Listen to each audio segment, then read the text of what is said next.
Hello, everyone. What is up? We are here with our friend Doc Reed. I'm Diet Doc Reed. That's Doc Reed. Original Doc Reed. Original recipe, no sugar added. Nice to see you all. Hello. We are talking about a lot of stuff today. We're talking about some Illustrator. We're going to be talking about murals. We're going to be talking about branding. But Doc, go ahead, introduce yourself. Let our friends know. Who are you? What do you do? Tell us a little bit about you. Like Andrew said, my name's Doc Reed. I'm a designer, illustrator. Have been in the industry for almost 2 decades, or a little over 2 decades at this point. But 40 years. No. Close enough. Chat, I'm sorry about the echo. That's my fault. Doc, keep talking.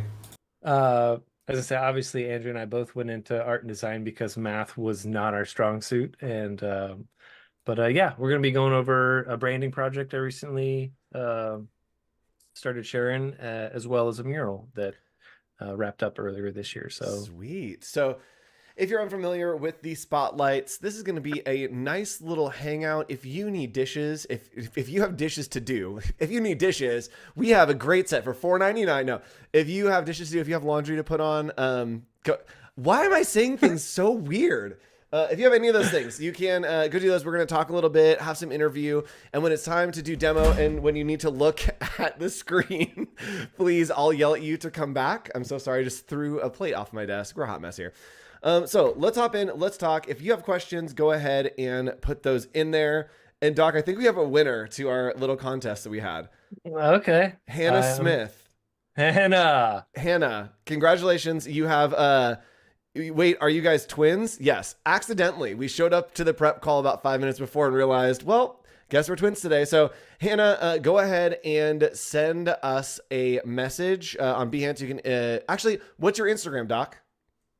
I am Redicus. Yes, I am Redicus. Send Doc a DM and he'll send you a nice little prize. We were wondering who'd be the first one to call it out. So nice to see you. Thanks for joining us, everybody. If you have questions, put them in the chat. But I'll start with this question, Doc.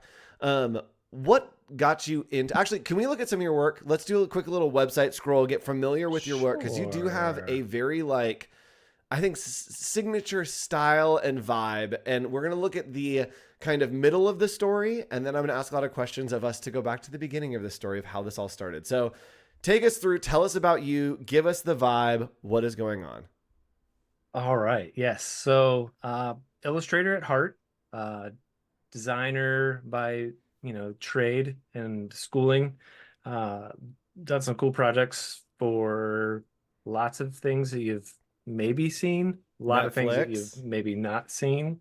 Yes, we've got, did some work on the Pez Outlaw, the main titles. So if you've got Netflix, check it out. It's a wonderful, quirky little documentary about Steve and the way that he basically was smuggling in Pez dispensers and was making the United States president absolutely mad with the way that he was getting around all the loopholes and stuff like that. But something that I've done that you may have seen on the silver screen was the prop bags that Melissa McCarthy wore on her head in the movie Tammy. Tammy.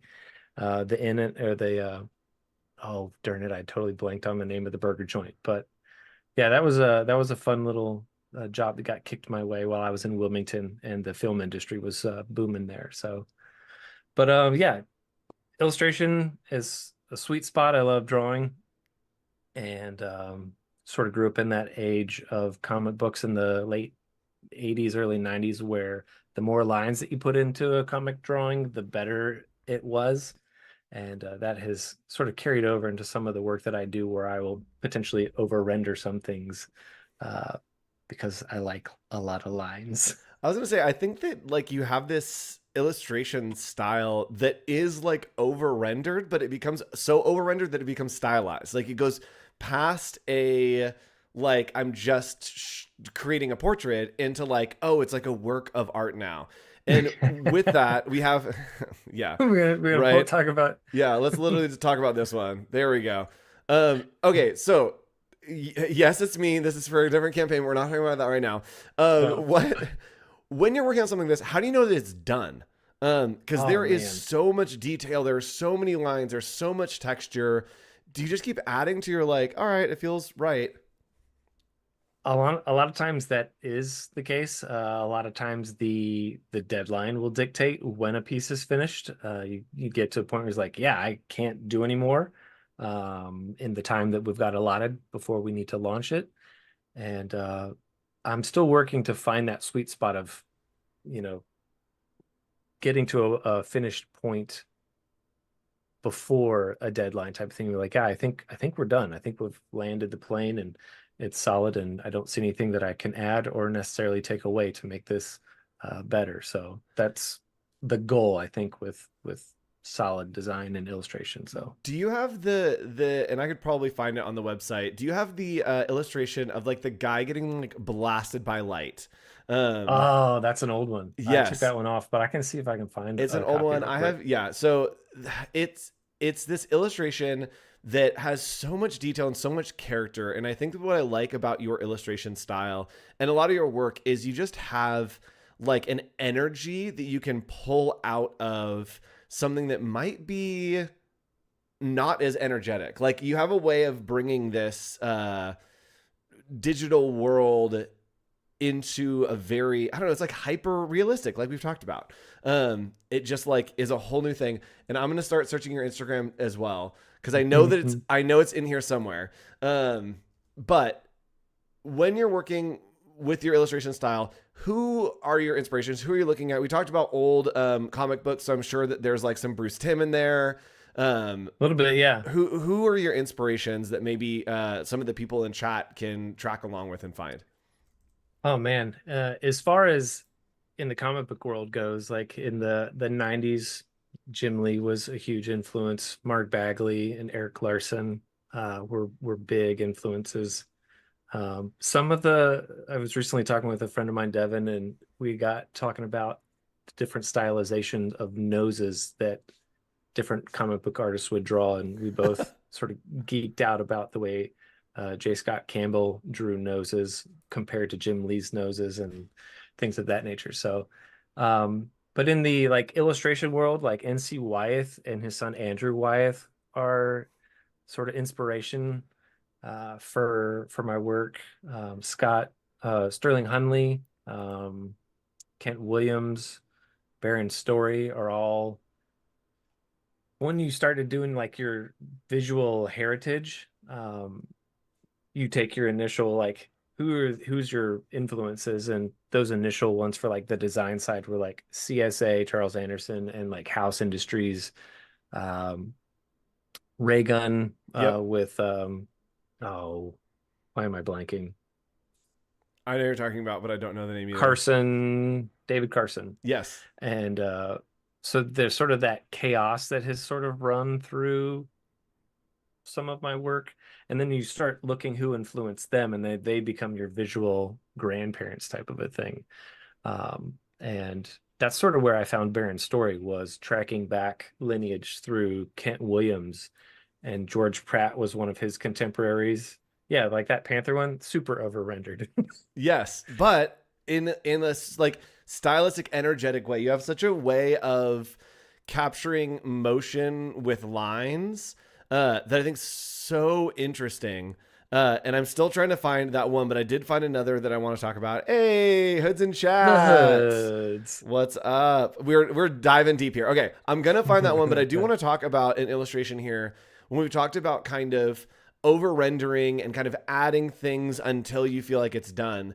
Yeah. I do know that there's a lot of times that it is chaos and it is crazy and it is over rendering, but there are times that you work like very methodically within that. And so I want to pull up this illustration from Breaking Bad that you did, um, Okay. and just chat through your process here because we've talked about it before that this is like a very symmetrical kind of process that's happening here, right?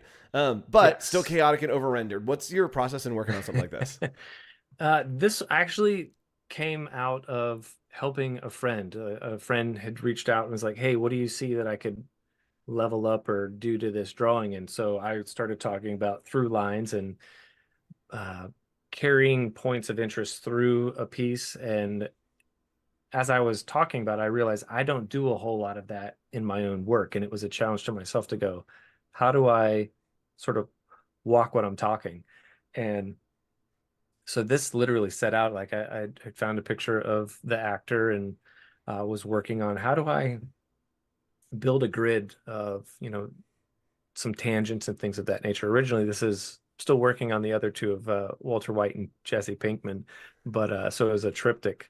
But the so it started with like um, dynamic symmetry type of thing, where started with a basic grid, built it out into quadrants, and then started drawing diagonals. And so you can see some of those, creeping through his eye line where it Mm-hmm. starts down, and then so I'll see if I can find a an animated version of the guy's building, but that was a lot of what that project was where I was trying to sit and figure out, can I take a portrait and have through lines be carried either with texture, or how can I connect pieces of the face um, and still have it work as a portrait type of a thing. Yep, So and you have a process video attached to this, so we can kind of see literally with a ruler, just like on the screen, drawing with a ruler, which is so cool to see those little tiny details to add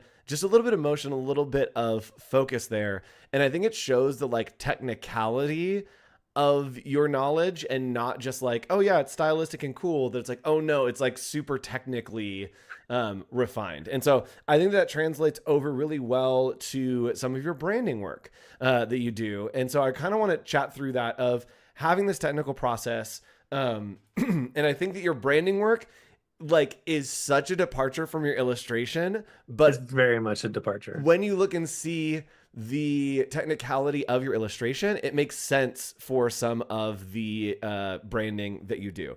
Also, tons of Fabus friends in the chat. Just want to call them out. Hi, freelance and business and stuff. Great community. Amy and Jen Hood of Chutzpah Design run that. Great resource if you're looking to start freelance or business or other stuff. Yes. All three of those topics covered. One of the best books started me out in my freelance career. So hi, everybody. What's up? Yes. Oh, yeah. Yep. Plug right there. That's what it looks like. All right. So let's hop in. I saw a question here Oh, yes. about Egon Schiele. Yes, Egon Schiele was a huge influence. Like after, again, like Kent Williams was one of those people that I saw a direct correlation to Egon Schiele and Edward Muncha. Is it Muncha or Muncha? I've never been able to say it correctly, I Yes. don't think. That was another classic Were you a Richard inspiration. Scarry guy? Did you like Richard Scarry, like the little he did like children's books and stuff? You know what I'm talking about? No.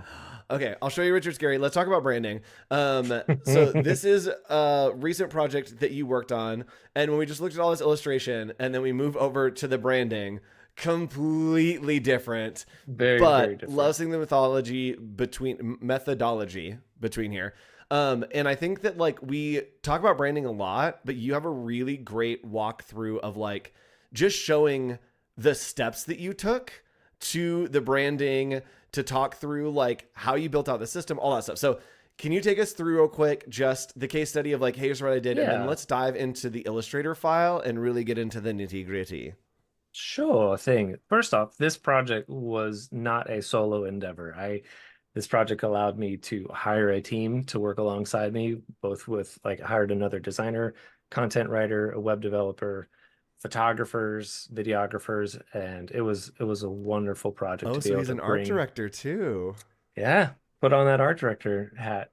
So this Green Valley Flowers Wholesale was where we started, and by the end of it, we had renamed the company and rebranded it. Part of the issue that they were running into is that there's another company in Southern California called Green Valley Floral Wholesale, and so a lot of times shipments and invoices and bills would be arriving Oh. to the wrong place. So Also, Santana, go this is ahead. like the craziest before and after. That's all. Like it literally feel like it is such a wild before and after, uh, which just shows the value of design and creativity in your process. Yeah, yeah. And Honestly, a lot of the ins and outs and walking through things, because had a team with me, like Sean Fox was the designer I pulled in, and he gravitated to the eucalyptus seed pod and uh, was able to start down that road of thinking, and we ended up turning it in, combining it with the wax flower, and then the San Diego. I guess it's like the interstate symbol type of a thing, but I like sort of that as an enclosure. So that's how we built this out. We have the seeds from the eucalyptus seed pod as well as the actual pod that then are arranged into a wax flower formation for the final mark, so that there's intentional meaning behind it. And of course, as you're going through design, I designed a crap ton of Demogorgon logos that we just were like, yeah, this isn't going to That's work. so funny. I didn't even think All I about see is the that. Demogorgon.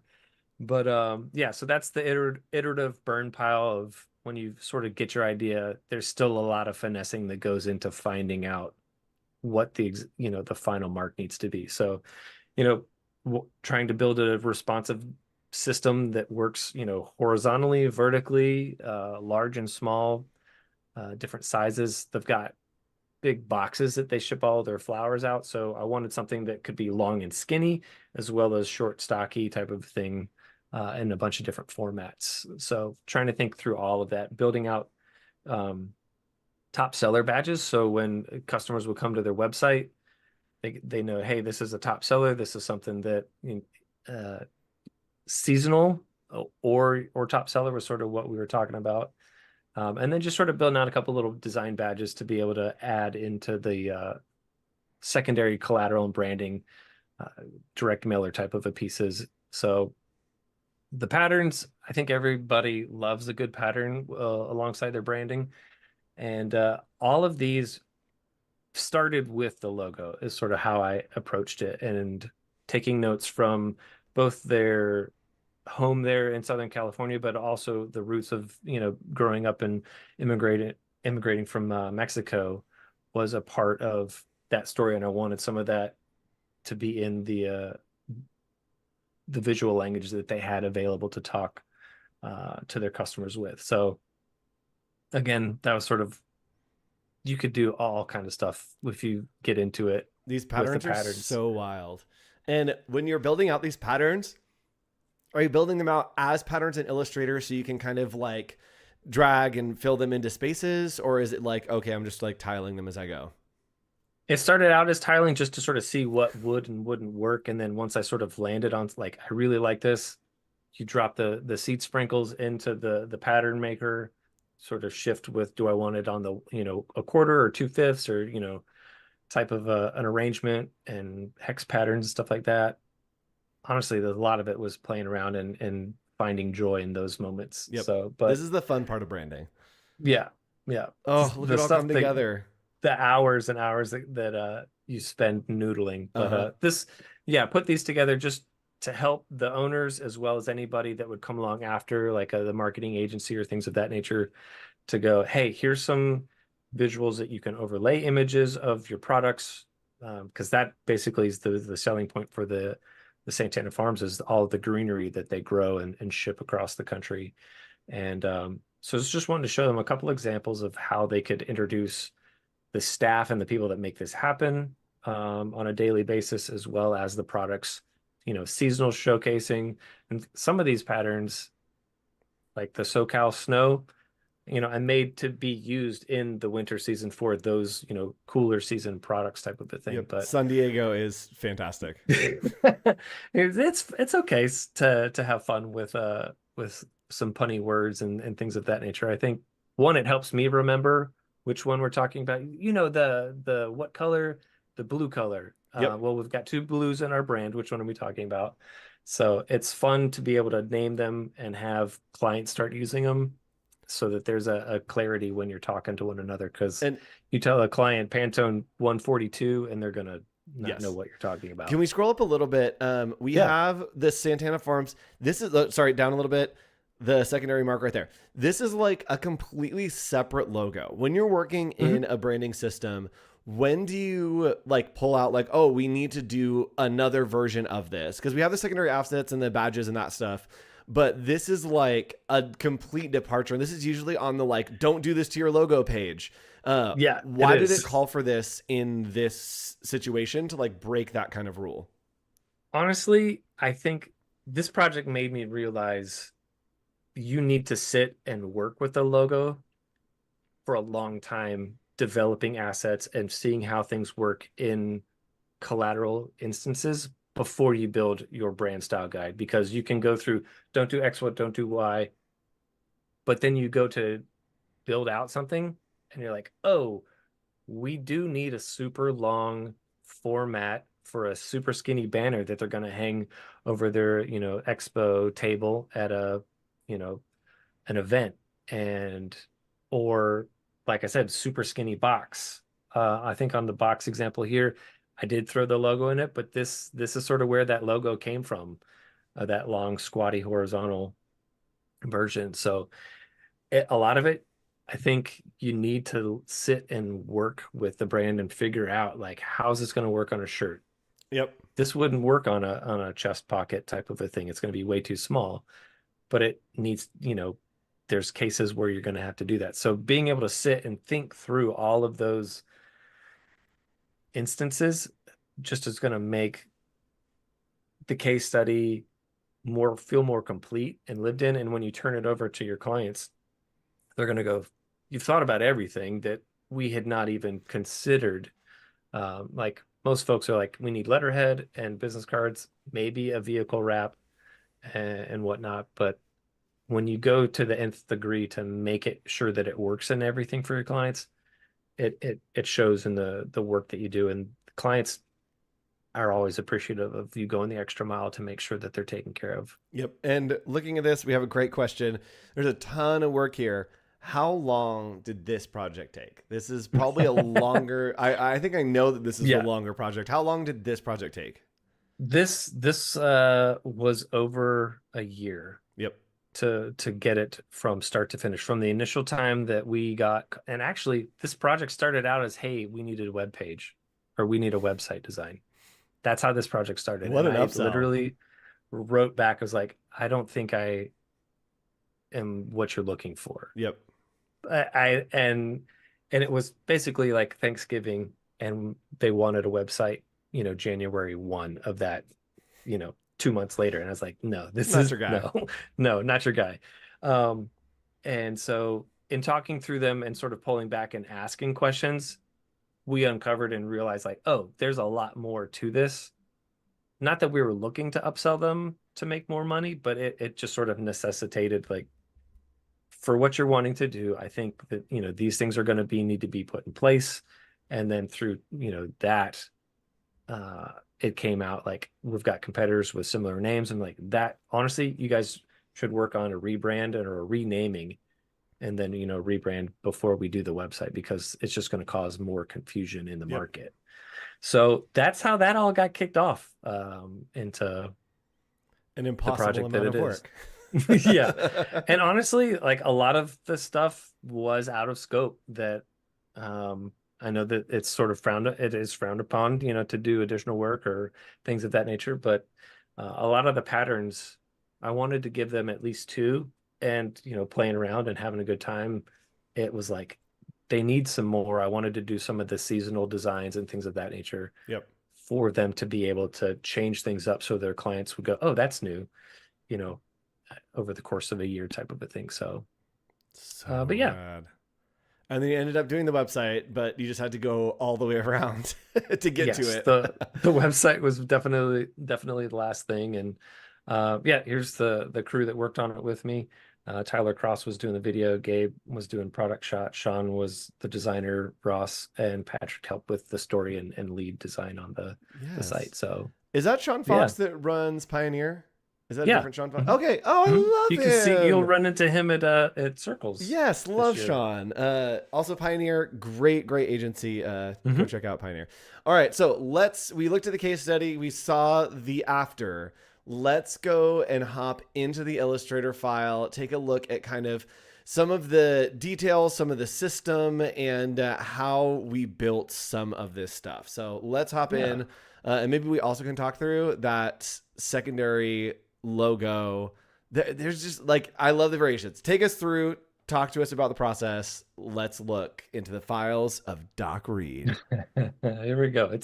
This is the cleaned up version. Yeah, So if right. your artboard, yeah, this my artboards never look this clean. If this is messy, uh, you don't want to jump into my actual art files. So, yeah, honestly, it started here with once we figured out the icon, then there was a lot of work in trying to figure out how do we, do some fun topography. We wanted the type to resemble some of the rolling hills there in Southern California. So that's sort of where this arch worked its way into, taking that into consideration. Wanted to make sure that people knew that it was a USA company. And so a couple of the different iterations that we were working on was basically how does this work at different scales is sort of what we were thinking. Obviously, you shrink some of this down and it's not going to, the USA and the California things are going to drop off. Even the seeds and some of the logos are going to drop off. So that was something we had to consider and talk through, work through. And then, if you use this logo, this stacked version of the logo on a responsive site, as it shrinks or moves down, we wanted to condense it and take up as little, space as we possibly could. So that's a lot of where we were talking through things. And again, when you have a horizontal format type, having the arch doesn't necessarily play well when it's just on that. So we had a curved arched stacked version as well as a straight horizontal version, just for the flexibility of being able to use it where we needed to and how we needed to. And do you ever play around with like the line weight on different sizes or like alternate versions depending? We already have one for the web there, but do you have alternate versions for different scales?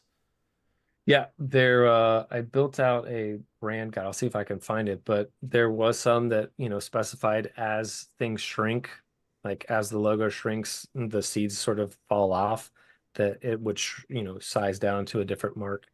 It definitely happens more in line weight when details of things of that nature are visible at a larger size. You shrink them down, they become muddied and cluttered, and either take them out, simplify them even more so that there is a mobile version as well as a desktop or print version type thing. So we talked about these a little bit, but they're more or less like secondary marks that wanted to introduce to be able to use through collateral, whether it was, signage for their expos, email blasts, or flyers, pamphlets that they hand out.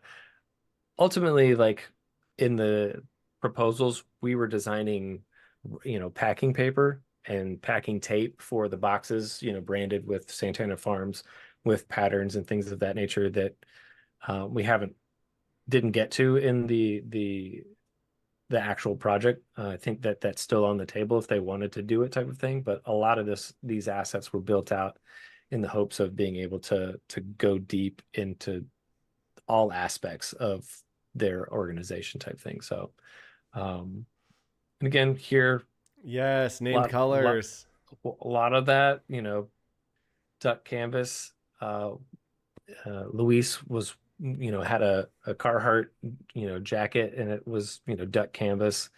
And pincushion is one of my favorite flowers that they had growing there on their campus. And baby blue references the baby blue eucalyptus. And the green is typically like what we think about.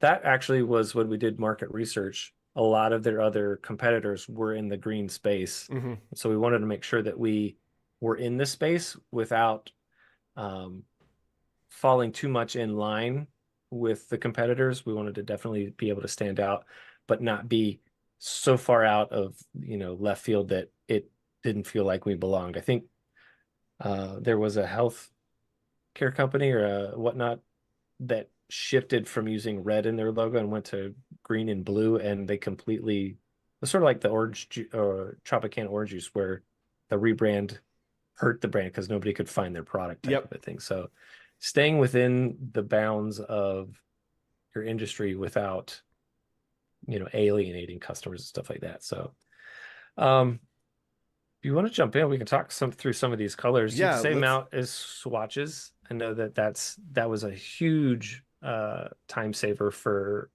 myself, being able to save them. So um, yeah, I would start a pattern, make them by adjusting like the different grids and hex and brick patterns and alignments, stuff like that, to get the spacing that I preferred. And a lot of it is, just being able to go in, you can space it out a little further. You can, vertical space here. So a lot of that was all um, done for all of these pieces. Obviously, the seed sprinkle has got two different elements.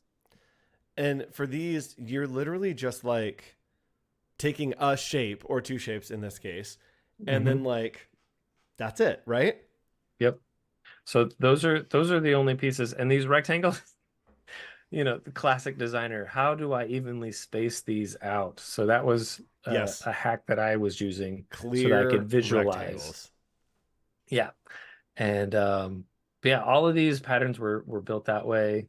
Um, and some of them started, whoops, some of them started as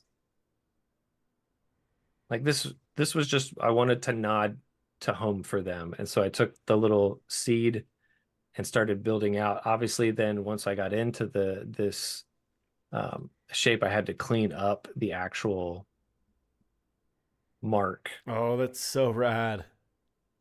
But these were all built based off of this eucalyptus seed. Like this one here is just these two seeds turned and butted up against each other, and then I cleaned them out, combined the shapes and stuff like that. So That's so cool.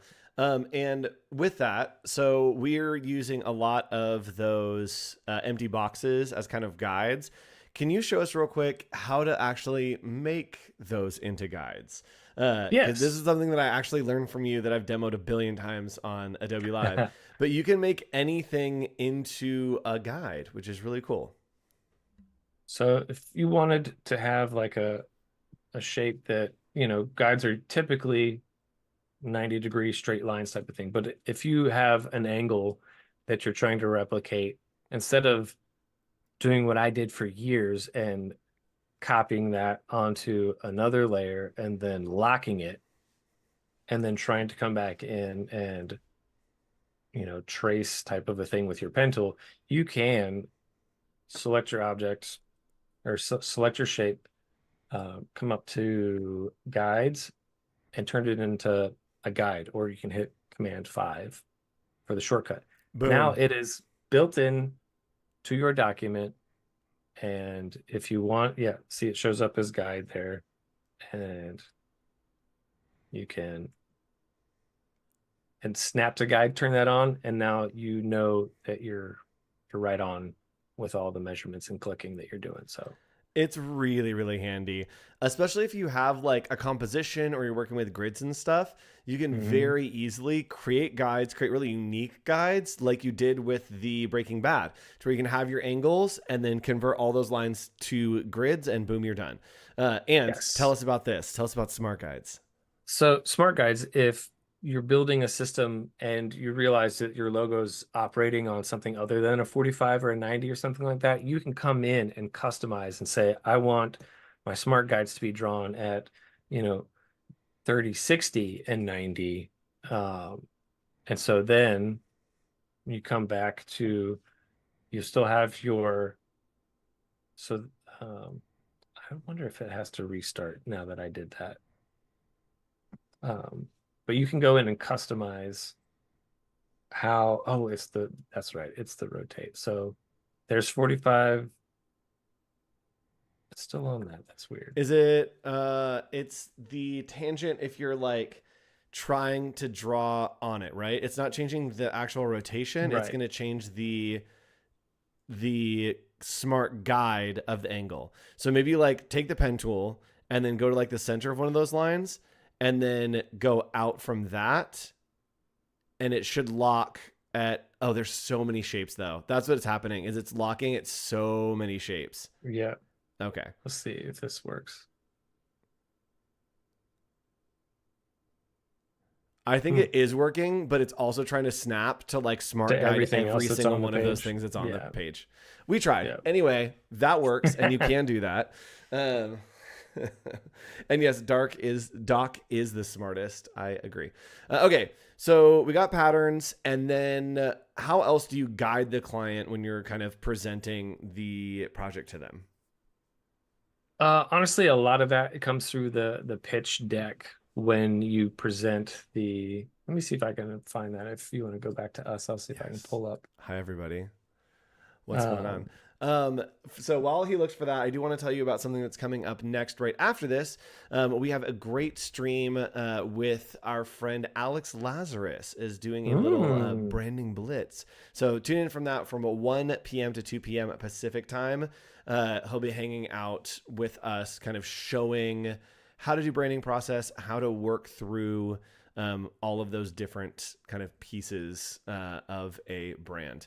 And just like we showed a second ago with those guides, like you could very easily lock up something like this with those guides so that you could like pull it using guides in Illustrator, which is really cool. And chat, it is your time to ask us questions. Chat, what questions do you have for us? What questions do you have for our friend Dr. Reed? Let us know if you have any questions that we can answer for you, and then maybe we can do that. We also are going to talk about some more of your work, including a mural that we're going to take a look at of some larger scale pieces that you have done. How many murals have you done now, and what's your like move been from doing like illustration into doing like these broad big murals? I have done 4 total murals. The first one I did was back in 2008, I think. Okay. And since then, it has been long time in between. I think the next one I did was 2020 for GitHub, and those were 2 digital murals that were done on vinyl as vinyl installs. And then this one that I most recently had done for Port City was a physical painted mural. But Sweet. Can we hop in? We have only 15 minutes left. Let's sure, move on to mural zones and talk yeah. about what we did with Le Mural. It was a French mural, right? We. Le Um, Mural.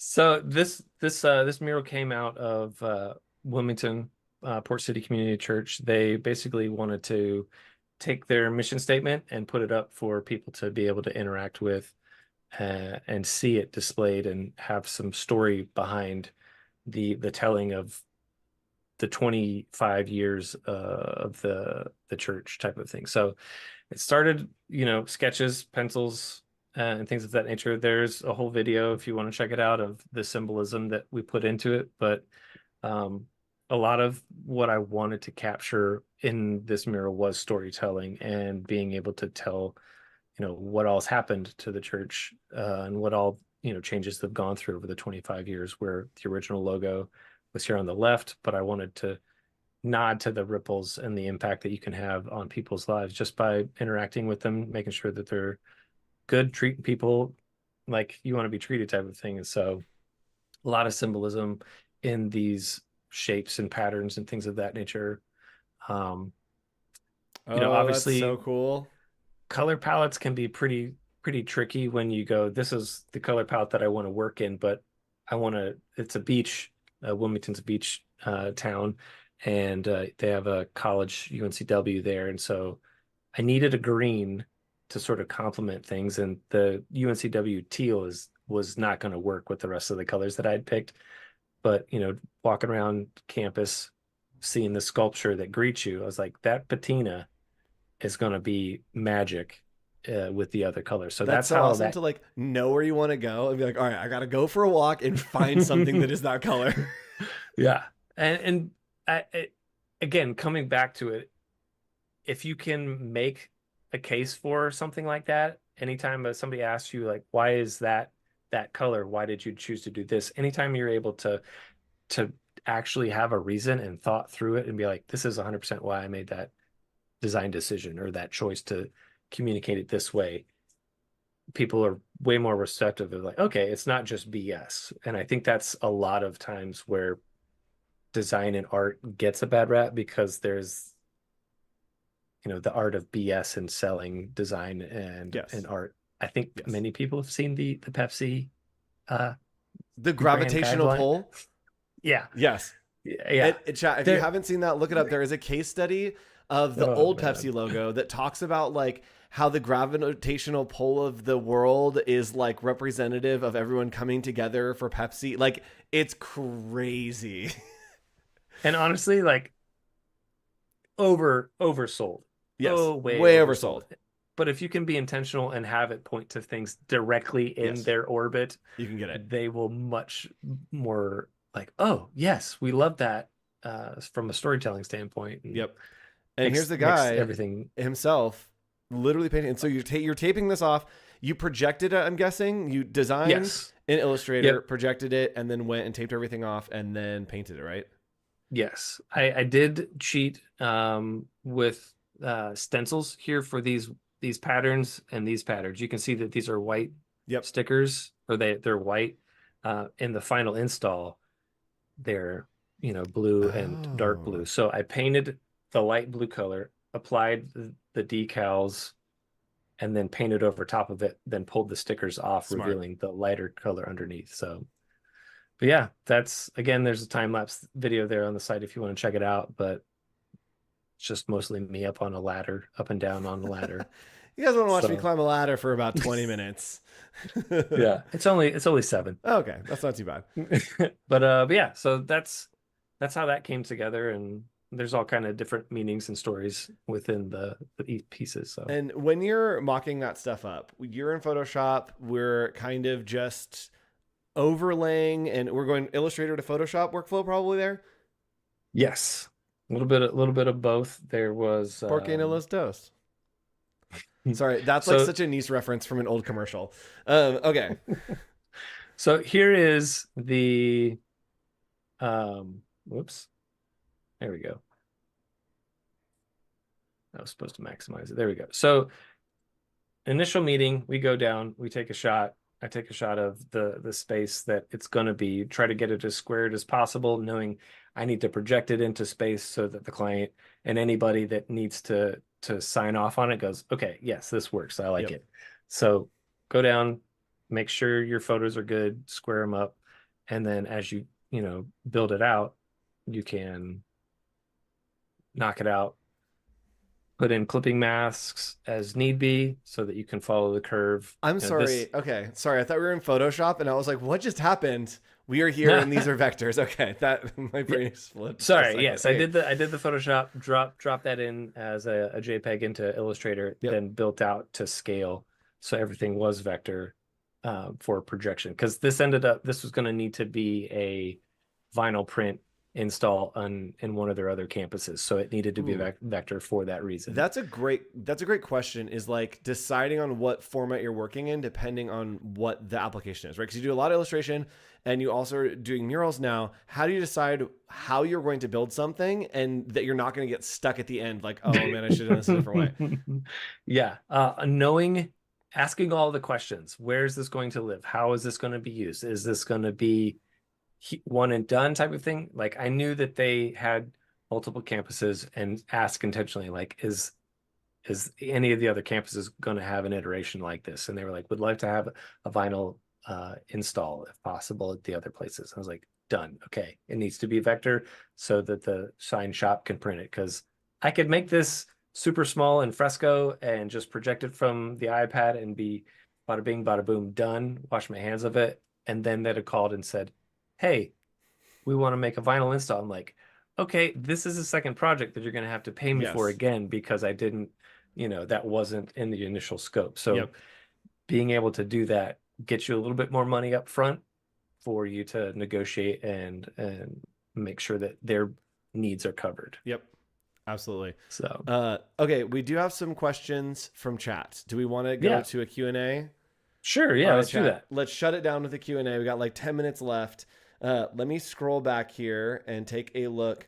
Question from Jennifer Hood. Thanks for joining us, Jennifer.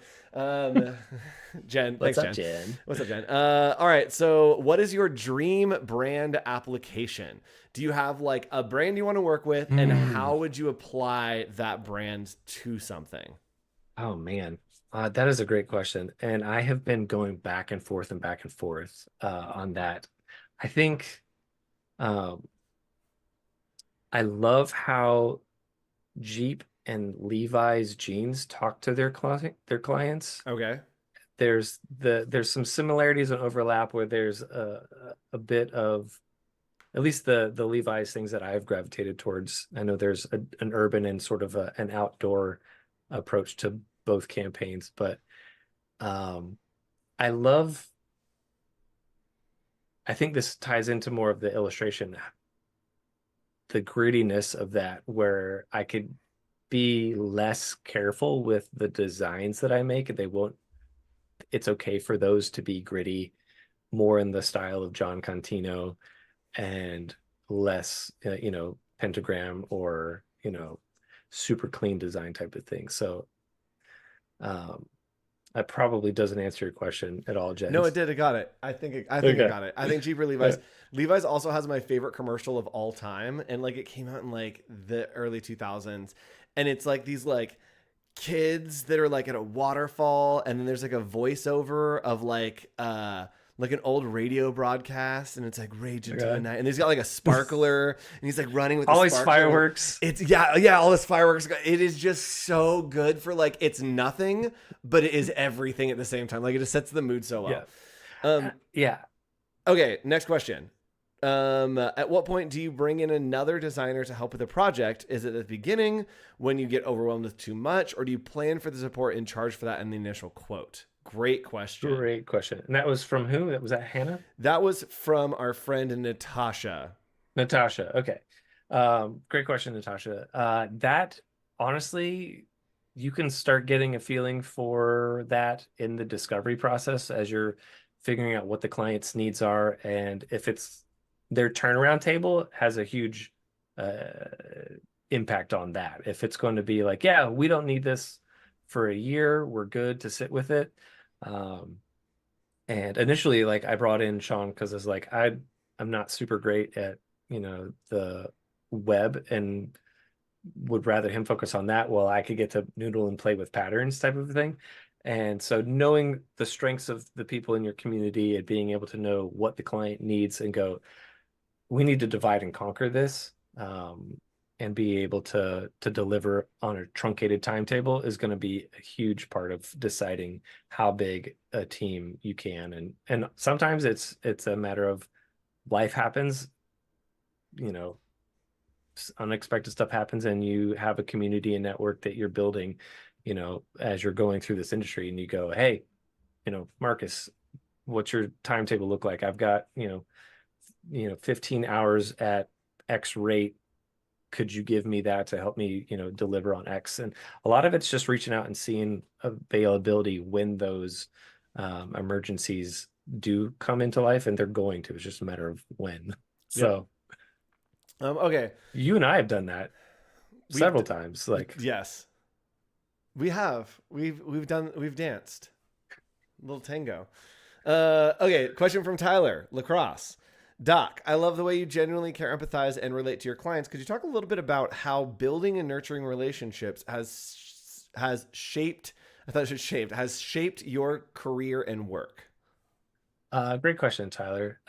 Tyler actually was the videographer that I got to take out to California and make the videos and images for Santana Farm. So um, Tyler's probably got a little bit of insight to some of this, but I think genuinely caring for your clients, like I want to make good work, and I want the work that I make to, I want my clients to be proud of the work that they get to then put on their vehicles, put on, business cards and banners. And um, if they're not happy with it, like I'm not really stoked and happy with it. So I tend to, go a little bit above and beyond sometimes to make sure that they are in love with it.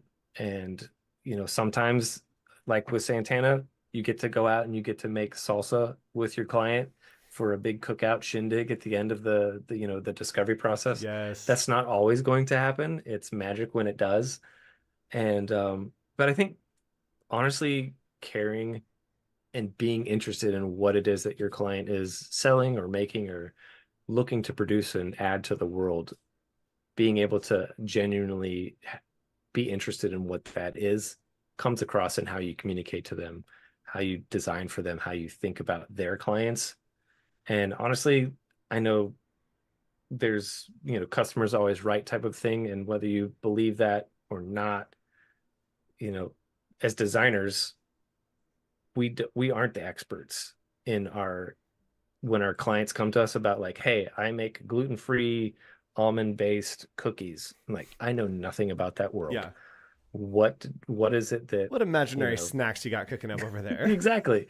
And so you have to be able to sit and learn and empathize with, okay, it's dietary, there's allergies, and there's all sorts of things that you need to take into consideration that may not be on your radar. So being able to come at it from that view makes a world of difference in how they see you and then how they respond when you do present and be like, here's the decisions that we made based on the inputs and the cares and the concerns of you and your community and patrons. Yep. And I think that we've talked about this too, that like creatives really are just translators. And so much of what we work on is just listening and then translating it. It's like, oh, I know how this thing that you're saying audibly looks visually. Let me translate that for you. And I love when you're talking about like getting to know your clients, that it is so important to really get to know and understand their industry and to understand, what are you saying? Like, what are you trying to communicate and what's the message that's supposed to go out there? And I can help you present that because they are responsible for gluten-free oat cookies.